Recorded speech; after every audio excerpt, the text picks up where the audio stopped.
శ్రీ మహాగణాధిపతి నమ. శ్రీ గురుభ్యో నమ. ఈరోజు భాగవతంలో సుబాహుడు ప్రకటనను అందరూ కూడా ఎలా నమ్మారో మొదలైన వివరాలు తెలుసుకుందాం. సుబాహుడు ప్రకటనను రాకుమారులు అందరూ నిజమని నమ్మారు. విడుదలకు వెళ్ళిపోయారు. ఎవరి రక్షణ వారు ఏర్పాటు చేసుకుని విందులు వినోదాలతో మునిగిపోయారు. విశ్వాసపాత్రులైన వేద పండితులను రావించి ఆ రాత్రి శశికళా సుదర్శనులకు వివాహం గుట్టుగా గృహంలో జరిపించేశాడు సుబాహుడు. నూతన వస్త్రద్వయం, కుండల ద్వయం, 200 మదపుటేనుగులు, మంచి గుర్రాలు, పూంచినటువంటి 200 రథాలు, 200 ధనస్సులు, బాణాలు నిండిన తూణీరాలు, 2 గోవులు పారిబరహంగా బహుకరించాడు. ఓడలను చూసి మనోరమ మనసు శాంతించింది. ఒక నిధి దొరికినంతగా సంబరపడిపోయింది. సుబాహుడి భార్య సాలంకృతులైనటువంటి దాసీదాన్ని 1000 మందిని కూతురికి బహుమతిగా ఇచ్చింది. 100 ఆడ ఏనుగులను ఇచ్చింది. రత్నాభరణాలు, దివ్య వస్త్రాలకి ఇంక లెక్కే లేదు. సింధు దేశోద్భవాలైన ఉత్తమ జాతి అశ్వాలను 2000 బహుకరించి ధాన్యము, ఉప్పు, పప్పు, వంటపాత్రలతో నిండిన 200 శకటాలను సమర్పించారు సుబాహుడు. మిగతా బహుమతులు మోసుకు వెళ్ళడానికి 300 ఒంటెలను సిద్ధపరిచారు. అంతా అయ్యాక సుబాహుడు మనోరమాదేవికి కొంచెం దగ్గరగా వెళ్ళి వినయంగా నమస్కరించాడు. ఉత్తమ క్షత్రియ కుల సంజాత, నేను నీ దాసుణ్ణి. మనోగతం ఏదైనా ఉంటే తెలియజేయి, నెరవేరుస్తాను అన్నాడు. మనోరమ కళ్ళలో ఆనంద బాష్పాలు పట్టరాని సంతోషంతో పరవశించిపోతుంది. ఒకవైపు ఆనందం, మరోవైపు కృతజ్ఞత, అభినందన పురస్కారంగా పలికింది. మహారాజా, నీకు నీ వంశానికి శుభమగ్గాక, సకల సమృద్ధులు సమకూరుగాక. మా అబ్బాయికి మీ కన్యారత్నాన్ని ఇచ్చారు, చాలు.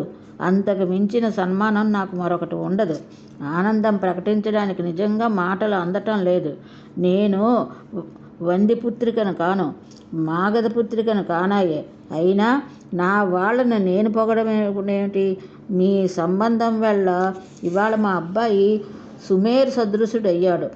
రాజ్యహీనుడికి ఉత్తమ కన్యని ఇచ్చారంటే మీ చరిత్ర, మీ పవిత్రత ఎంతటిదో అర్థం చేసుకోగలుగుతున్నాను. ఆనందంగా ఉంది, ఆశ్చర్యంగా ఉంది. తండ్రిని కోల్పోయి, రాజ్యం కోల్పోయి, నిర్ధనుడై కందమూలాలు ఫలాలు తింటూ అరణ్యవాసం చేస్తున్న ఒంటరివాడికి ఇంతమంది రాకుమారులను కాదని మీరు కన్యనిచ్చారంటే ఇది సామాన్య విషయమా? సమస్తాయిని చూసుకుంటారే కానీ ఇలా గుణవతి రూపవతి అయిన కన్యను ఎవ్వరూ మా అబ్బాయి లాంటి వాళ్ళకి ఇవ్వరు. మీ సౌజన్యానికి చేతులు జోడించి నమస్కరిస్తున్నాను, కృతజ్ఞత ప్రకటిస్తున్నాను. పైగా ఇంతమంది బలవంతులైన భూపతులతో వైరానికి సిద్ధపడి మీరు ఈ పని చేశారంటే మీ ధైర్యానికి అభినందిస్తున్నాను. ఇలా మనోరమాదేవి మాటలకు సుబాహుడు ఎంతో సంతోషించాడు. మళ్ళీ నమస్కరించి సవినయంగా ఒక ప్రతిపాదన చేశాడు. రాజపుత్రి, మీరు మరోలా అనుకోకపోతే నాదొక మనవి. ఈ కాశీరాజ్యాన్ని మీరే స్వీకరించండి. నేను సేనాపతిగా ఉంటాను. లేదంటే అర్ధరాజ్యమైనా స్వీకరించండి. వారణాసిని విడిచిపెట్టి మీరు ఆశ్రమంలోనో మరో నగరంలోనో ఉండడం నాకు సమ్మతం కాదు. పడినంతకాలం కష్టాలు పడ్డారు. ఇప్పుడైనా రాజభోగాలు తిరిగి అనుభవించండి. ఇంకా రాకుమారుడు అంటారా? వారి సంగతి నేను చూసుకుంటాను. 2 దారులు కనబడుతున్నాయి. స్వయంగా వెళ్ళి జరిగిన విషయం సవినయంగా వాళ్ళకి మనవి చేస్తాను. సమ్మతించి వెళ్ళిపోతే సరే, కాదని కాలు దిబ్బితే యుద్ధమే చేస్తాను. తప్పదు కదా మరి. జయాపజయాలు దైవాధీనాలు. నే చేసింది ధర్మం అనుకుంటారో అధర్మం అనుకుంటారో వారిష్టం. వారి ఆలోచనలు ఎటు సాగుతాయో. కనీసం కొందరినైనా సమ్మతించి వెళ్ళిపోతారని అనుకుంటున్నాను. చూద్దాం ఏం జరుగుతుందో అన్నాడు సుబాహుడు. తన కూతుర్ని మనోరమ కొడుకైనటువంటి ఇచ్చి పెళ్లి చేసిన తర్వాత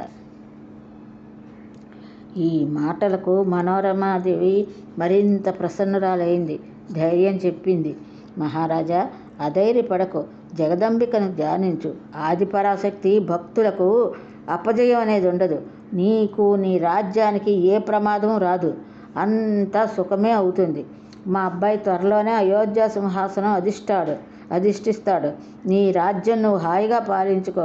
ఆశ్రమవాసం మాకిక అట్టే కాలం ఉండదు. మా రాజ్యం మాకు దక్కుతుంది.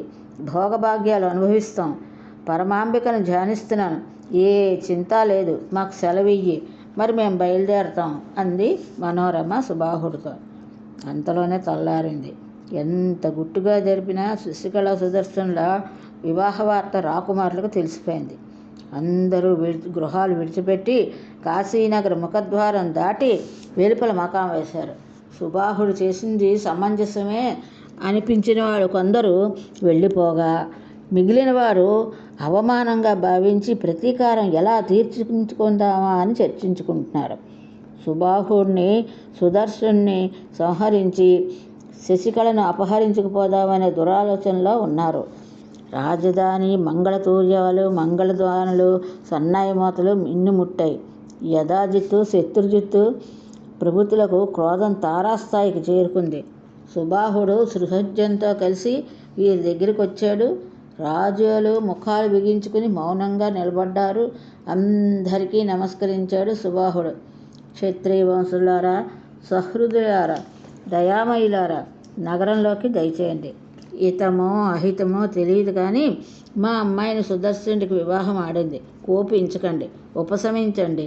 ఇచ్చాస్వయంవరం కదా. సుదర్శుణ్ణి వరించాను, మరి ఇంకెవరిని వరించను అన్నప్పుడు అంగీకరించి వివాహం జరపడం నా ధర్మం కదా. అందుకే జరిపించాను. మీరంతా వచ్చి పెళ్లి భోజనం చేసి వెళ్ళండి అన్నాడు సుబాహుడు మిగిలిన రాజ్య కుమారులతో. బాహు, చాలా గొప్ప పని చేసావు. సంతోషం. ఇంక నువ్వు దయచేయచ్చు. చేయవలసిన పెళ్లి పనులు ఇంకా చాలా ఉండి ఉంటాయి. చూసుకో. వెళ్ళు. మా నగరాలకు మేము వెళ్ళిపోతాం అన్నారు కొంతమంది రాకుమారులు. వీళ్ళ పన్నాగం ఏమిటో, ఏం చేస్తారో అని శంకిస్తూనే సుబాహుడు నగరంలోకి తిరిగి వచ్చేశాడు. ఇక యుధాజిత్తు నాయకత్వంతో కూడబెట్టుకుని సేనా సమేతులై రాకుమారులు శశికళా సుదర్శనులు భారద్వాజాశ్రమం తిరిగి వెళ్లే దారిలో కాపలా కాశారు. సుదర్శన్ని, మనోరమను చంపాలి, శశికళను అపహరించాలి. ఇది వీరి లక్ష్యం. లేకపోతే వీడి కూతురు పెళ్లి చూసి వెళ్ళడానిక వచ్చాం. అలా వెళ్తే మన పరువేం కాను. సొంత రాజ్యంలో ఇక తలెత్తుకోగలమా? ఇదే యధాజిత్తు ఆలోచనలు. ఆ ముచ్చట ఈ ముచ్చట పేరు చెప్పి 6 రోజుల పాటు శశికళా సుదర్శనులు రాజధాని అయినటువంటి కాశీలోనే ఉంచేశాడు సుబాహుడు. అప్పటికి చారుల ద్వారా యుధాజిత్ పన్నుగడ తెలిసింది. చతురంగ బలాలను తోడు ఇచ్చి శశికళా సుదర్శనులను మనోరమాదేవిని సాగనంపాడు. వెనకగా తాను మరింత సైన్యంలో కదిలాడు. సుదర్శనుడి రథం వేగంగా పరుగులెత్తుతోంది. కొంత దూరం వెళ్ళేసరికి శత్రు సైన్యాలు అడ్డగించాయి. అర్ధవర్తులాకారంలో ఎదురు నిలిచాయి. శత్రుజిత్తు ముందుగా సోదరుడిపైకి బాణాలు వేశాడు. సుదర్శనుడు వాటిని మధ్యలోనే ముక్కలు చేశాడు. యుధాజిత్తు విజృంభించాడు. ధనస్సు నుంచి పుంకానుపుంకంగా బాణాలు కురిపిస్తున్నాడు. సుదర్శనుడు తిరిగి తగిన రీతిలో ఉజ్జీవ సమాధానం చెప్తున్నాడు. అంతలోకి కాశీనరేశ్వరుడైనటువంటి సుబాహు వచ్చి చేరుకున్నాడు. యుద్ధానికి దిగబోయాడు. సుదర్శనుడు బారించాడు. ప్రధానంగా యుద్ధం శత్రుజిత్తు, యుధాజిత్తులకు సుదర్శనుడికి జరుగుతోంది. మిగతా వారంతా ప్రేక్షక పాత్ర వహించారు. సంగ్రామం తీవ్ర స్థాయికి చేరుకుంది. చాలా దారుణంగా జరుగుతోంది. హఠాత్తుగా దేవి ప్రత్యక్షమైంది. అల్లంత ఎత్తున ఆకాశంలో అందరికీ కనిపించింది. సింహవాహన సమారూఢ, వరాభూషణ భూషిత, నానా దివ్యాయుధర, దివ్యాంబర పరిధాన, మందార సుమాలిక విరాజమాన. రాజులంతా ఆమెను చూసి ఆశ్చర్యచకితులయ్యారు. సైనికులైతే నిశ్చేష్టులయ్యారు. ఎవరు ఈ సింహవాహన? కన్నది కాదు, విన్నది కాదు, ఏమిటి వింత అని అనుకున్నారు. శశికళా సుదర్శనులు, మనోరమాదేవి భక్తి ప్రపత్తులతో అమ్మవారికి నమస్కరించారు. జగన్మాత అనుగ్రహించి ప్రత్యక్షమైంది, చూడమని సుబాహుడితో నమస్కరింపజేశారు. మహారాజా, నేను నిర్భయుణ్ణి, ఇప్పుడు ఇంకా నిర్భయుణ్ణి. జగదంబికా దవ్య దర్శనం లభించింది అంటూ సుదర్శనుడు మరొక్కసారి ఆదిపరాశక్తికి శిరస్సు వంచి నమస్కరించాడు. కామరాజ మహాబీజాక్షరాన్ని జపించాడు. అమ్మవారి సింహం ఒక్కసారి గర్జించింది. శత్రు సైన్యంలో ఏనుగులు, గుర్రాలు కకావికులై పరుగులు తీశాయి. ఒక్కసారిగా జంజామార్తం వీచి శత్రు సైనికుల కళ్ళల్లోకి దుమ్ము కొట్టింది. సుదర్శనుడు సేనాపతిని పిలిచి, జగన్మాత మనకు రక్షగా నిలిచింది. ఈ శత్రురాజులు అలా బొమ్మల్లా నిలబడి చూస్తూనే ఉంటారు. ఇదే మార్గాన నిర్భయంగా మనం ప్రయాణం సాగిద్దాం. నిరాటంకంగా గమ్యం చేరుకుందాం. పదండి. యథావిధిగా రథాలు కదిలాయి. యుధాజిత్తు అక్కసుతో మండిపడ్డాడు. తోటి రాజులను ఉసుకెళ్ళిపాడు. ఏమిటలా బొమ్మల్లా నిలబడి వెంత చూస్తున్నారు? చంపండి, నరకండి. సుదర్శనుని నరికి పోగులు పెట్టండి. ఇంతమంది బలార్జులను అవమానించి ఒక బలహీనుడు కన్యను తీసుకుపోతూ ఉంటే చూస్తూ ఊరుకుంటారేమిటి? సింహం మీద కూర్చున్నంత మాత్రాన ఒక ఆడదానికి భయపడుతున్నారా? ఏమిటి పిరికితనం? ధైర్య సాహసాలే మన ఊపిరి. లేవండి, విజృంభించండి, ఉపేక్షించకండి. వీడిని చంపి కన్యను అపహరించాలి. సింహానికి దక్కవలసింది నక్కకు చిక్కడానికి వీలు లేదు అని యుధాజిత్తు హెచ్చరిస్తూనే సుదర్శనుడిపై శరవృష్టి కురిపించాడు. సుదర్శనుడు తన ధనుర్విద్యా వైభవాన్ని ప్రదర్శిస్తూ అంతకు రెండింతలుగా బాణాలు ప్రయోగించాడు. ధనస్సు నిరంతరము మండలాకారం కనిపిస్తోంది. బాణాలను ఎక్కుపెట్టి విడుస్తున్న కుడిచెయ్యి నిరంతరము కుడి చెవి దగ్గరే కనిపిస్తోంది. అంబుల పద నుంచి ఎప్పుడు బాణం తీస్తున్నాడో, ఎప్పుడు తొడుగుతున్నాడో, ఎప్పుడు బాణాన్ని లాగుతున్నాడో, ఎప్పుడు వదులుతున్నాడో ఇవేవీ ఎవరికీ కనిపించటం లేదు. సుదర్శనుని బాణాలు మాత్రం సరాపరంగా వచ్చి పడుతున్నాయి.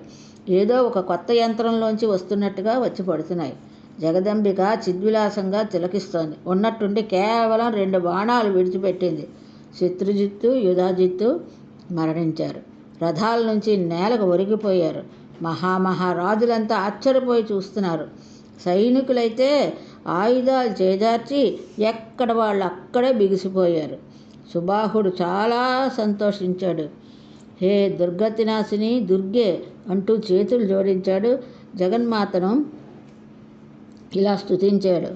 నమో దేవ్యై జగద్ధాత్రై శివాయై సతతం నమః. దుర్గాయై భగవతై తే కామదై నమో నమః. నమః శివాయై సాంచాంతే విద్యాయై మోక్షదే నమః. విశ్వవ్యాపై జగన్మాతః జగద్ధాత్రై నమః శివై.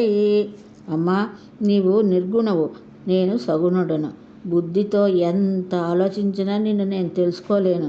భక్తుల ఆర్తిని తొలగించే పరాశక్తివి నీవు. నీ ప్రభావం ఇంత స్పష్టంగా ప్రకటమవుతూ ఉంటే ఏమని స్తుతించను, ఎలా స్తుతించను? వాగ్దేవత నువ్వు, సర్వత్రా నీవే. బుద్ధి, విద్య, మతి, గతి అన్నీ అందరికీ నువ్వే. ఆత్మరూపవు, సర్వ మనోనియంత్రివి. నిన్ను స్తుతించడమైనా నీ అనుగ్రహం లేకుండా సాధ్యం కాదు. నీ గుణాలను బ్రహ్మాది దేవతలు నిరంతరం స్తుతిస్తున్నారే కానీ ఇప్పటికీ పారం ముట్టలేకపోతున్నారు. ఇక నేననగా ఏ పాటి?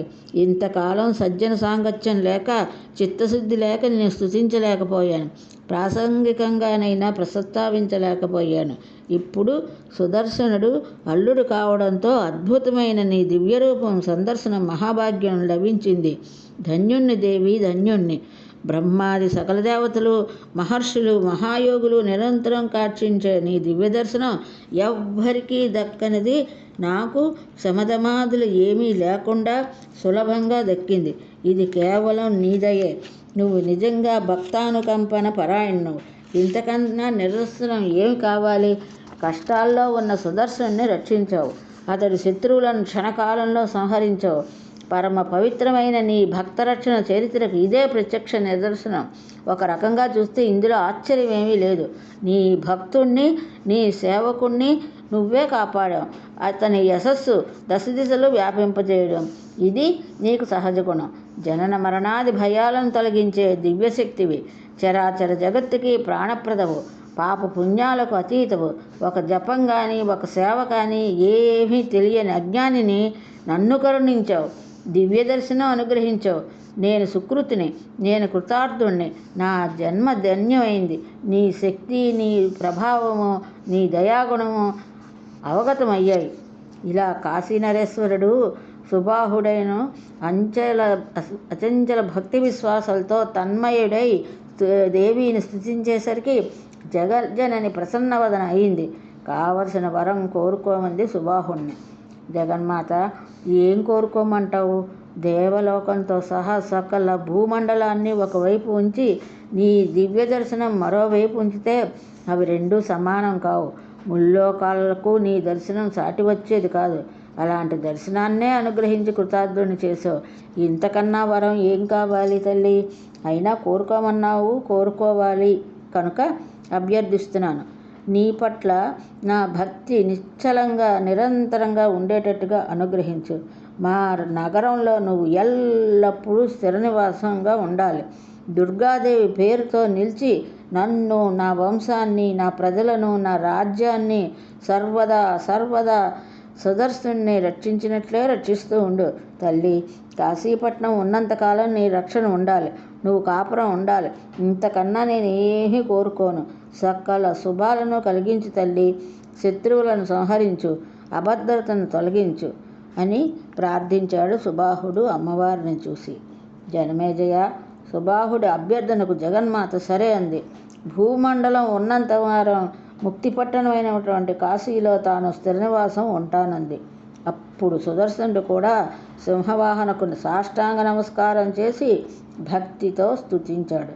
అమ్మా, నీ దయకు అవధులు లేవు కదా. భక్తులు కాని వారిని కూడా కాపాడే ఏకైక కృపానిధివి. భక్తులను అనుగ్రహించే దేవతలు చాలామంది ఉన్నారు, కానీ భక్తులు కాని వారిని కాపాడే తల్లివి నువ్వు మాత్రమే. అది నీ వ్రతం, నీ దీక్ష. అటువంటి దానవు నన్ను కాపాడటంలో వింత ఏముంది తల్లి? సకల ప్రపంచాన్ని సృష్టిస్తున్నావు, పోషిస్తున్నావు. ప్రళయకాలంలో నువ్వే మళ్ళీ ఉపసంహరిస్తున్నావు. జగన్మాత, ఇప్పుడు నేను ఏం చెయ్యాలో చెప్పు. ఎక్కడికి వెళ్ళమంటావు? నీ ఆజ్ఞ ఎలా ఉంటే అలా చేస్తాను. నీ అనుజ్ఞ లేకుండా నేను అడుగైనా కదపను అనేసరికి జగదంబ ప్రసన్న చిత్తంతో ఇలా పలికింది. సుదర్శన, అయోధ్యకు వెళ్ళు. సింహాసనం అధిష్ఠించు. నీ రాజ్యాన్ని నువ్వు పరిపాలించు. నా అర్చన, స్మరణ, పూజలు మాత్రం మర్చిపోకు. నీకు, నీ ప్రజలకు సకల శుభాలు కలిగిస్తాను. రక్షణగా నిలుస్తాను. అష్టమి, నవమి, చతుర్దశి తిథుల్లో నాకు విశేషార్చనలు, బలిదాన విధానాలతో జరిపిస్తూ ఉండు. నీ నగరంలో ప్రజలంతా ముప్పొద్దులా నన్ను అర్చించాలి. శరత్కాలంలో నవరాత్ర దీక్షతో మహాపూజలు జరగాలి. చైత్ర, ఆషాఢ, ఆశ్వయుజ, మాఘ మాసాలలో మహోత్సవాలు జరిపించు. ప్రతీ నెల కృష్ణ చతుర్దశి నాకు చాలా ప్రీతిపాత్రమైన రోజు. ఆ రోజు విశేషంగా అర్చనలు చేసిన వారికి విశేషంగా అనుగ్రహిస్తాను. సుదర్శనుడు మళ్ళీ స్తుతించేలాగా దుర్గాదేవి అంతర్హిత అయ్యింది. రాకుమారులందరూ తేరుకుని బిలబిలా వచ్చి సుదర్శనుడికి పాదాభివందనాలు చేశారు. సుబాహుడు కూడా నమస్కరించాడు. దేవతల మొక్కులందుకుంటున్న దేవేంద్రులా భాషించాడు ఆ క్షణాన సుదర్శనుడు. అయోధ్యాపతి, నీకు మేమంతా ఈ రోజు నుంచి సామంతులం, సేవకులం. నువ్వు మాకు ప్రభువువి, శాసకుడివి. మమ్మల్ని పాలించు. నీ అనుగ్రహం వల్ల విశ్వేశ్వరి దర్శనం అయ్యింది మాకు. ఆదిశక్తి, చతుర్వర్గ ఫలప్రద, నీతో పాటు మేము కూడా ధన్యులమయ్యాం. నీ కోసం జగన్మాత అవతరించిందంటే ఈ భూలోకంలో నీ అంతటి పుణ్యాత్ముడు ఎవడూ లేడు, ధన్యాత్ముడు లేడు. మాయామోహితులమై మేము తెలుసుకోలేకపోయాం. నువ్వు చెబుతూనే ఉన్నావు, ఆదిశక్తి ఆజ్ఞ మేరకు స్వయంవరం చూసి వెళ్ళడానికి వచ్చాం అని. కానీ మేము మూఢులం. నీ ప్రభావాన్ని, జగదంబ ప్రభావాన్ని గ్రహించలేకపోయాం. మాకు ఎంతసేపు సంసార చింతనలే. ధనము, ధాన్యము, భార్యలు, పిల్లలు, ఇవే చింతనలు. ఒకటే ధ్యాస. కామక్రోధాలనే తిమింగలాలతో నిండినటువంటి ఘోర సంసార మహాసముద్రంలో నిండా మునిగిపోయి ఉన్నాం. మమ్మల్ని క్షమించు, మమ్మల్ని ఉద్ధరించు. నువ్వే మాకు నౌకవు, సర్వజ్ఞుడవు. దేవీ మహాత్యం తెలిపి మమ్మల్ని తరింపజేయి. మా జీవన మార్గాలను సరిదిద్దు. రాకుమారులు ఈ అభ్యర్థనకు సుదర్శనుడు చాలా సంతోషించాడు. మనస్సును మరొక్కసారి జగదీశ్వరునితో ధ్యానించాడు. భూపతులారా, నేను మాత్రం ఆ దేవీ మహాత్యాన్ని చెప్పగలనా? హరిహరాదులకే సాధ్యం కాదు. అన్నింటికీ మూలమైనటువంటి ఆదిపరాశక్తి సాత్విక గుణ ప్రధానంగా మహాలక్ష్మి రూపాన్ని ధరించి ఈ జగత్తును పరిపాలిస్తోంది. రజోగుణ ప్రధానంగా మహాసరస్వతి రూపంలో జగత్తును సృష్టిస్తోంది. మహాకాళి రూపంలో తమోగుణ ప్రధానంగా ప్రళయకాలంలో ఉపసంహరిస్తోంది. ఇవి త్రిగుణ స్వరూపాలు. ఆదిపరాశక్తి మాత్రం గుణాతీత, త్రిమూర్తులకు మూల కారణం. ఆ శక్తిని తెలుసుకోవడం యోగీశ్వరులకైనా అసాధ్యం. సగుణ రూపమే మనకు సుఖ సేవ్యం. పరమ కారుణికురాలు, పరమ దయామయి, నా ఉపాసనా దైవం సాత్విక వైష్ణవి రూప అని సుదర్శనుడు దేవిని పొగిడాడు. సుదర్శన మహారాజా, నువ్వు బాలుడుగా ఉండగానే అడవులకు వచ్చేసావు కదా, పరాశక్తిని ఎలా తెలుసుకున్నావు, ఎలా ఉపాసించావు, ఎవరు ఉపదేశించారు? నీ మీద ఆ తల్లికి ఎంత అనురాగం లేకపోతే ఇలా ప్రత్యక్షంగా వచ్చి సహాయపడుతుంది? ఆ విశేషాలన్నీ చెప్పు మిత్రమా, వినాలని ఉంది అన్నారు రాజకుమారులు. నృపతులారా, బాల్యంలోనే నాకు మహాదేవి మంత్ర బీజాక్షరం లభించింది. అది కామబీజాక్షరం అని నాకు తెలియదు, కానీ తదేక దీక్షతో నిరంతరము 10-12 సంవత్సరాల పాటు జపించాను. ఎంతకాలం జపించానో, ఎన్ని కోట్లు జపించానో వాస్తవానికి నాకేమీ తెలియదు. భరద్వాజుని ఆశ్రమంలో ఋషీశ్వరులు చెప్పగా దేవీ మహత్యం కొంత తెలుసుకున్నాను. సహజంగా ఆ జగన్మాత వాత్సల్య గుణ సంపూర్ణ కనుక కష్టాల్లో కనకరించి ఆదుకుంది. ఇందులో నా గొప్పతనం ఏమీ లేదు, ఇంతకన్నా నేను చెప్పగలిగింది ఏమీ లేదు అని సుదర్శనుడు క్లుప్తంగా ముగించాడు. రాకుమారులు సంతోషించి పరాశక్తి దివ్యదర్శనానుభవాన్ని పదే పదే నెమరవేసుకుంటూ తమ తమ రాజ్యాలకు వెళ్ళిపోయారు. సుబాహుడు కాశీపట్నం చేరుకున్నాడు. సుదర్శనుడు శశికళతో, మాతృమూర్తి మనోరమతో అయోధ్యకు రథాలను నడిపించాడు. అప్పటికే శత్రుజిత్ వధ, సుదర్శన విజయం కోసం ప్రజలకు తెలిసిపోయాయి. మంత్రులు, దండనాయకులు, సేనాపతులు, పౌరులు కోలాహలంగా కానుకలతో ఎదురు వచ్చారు.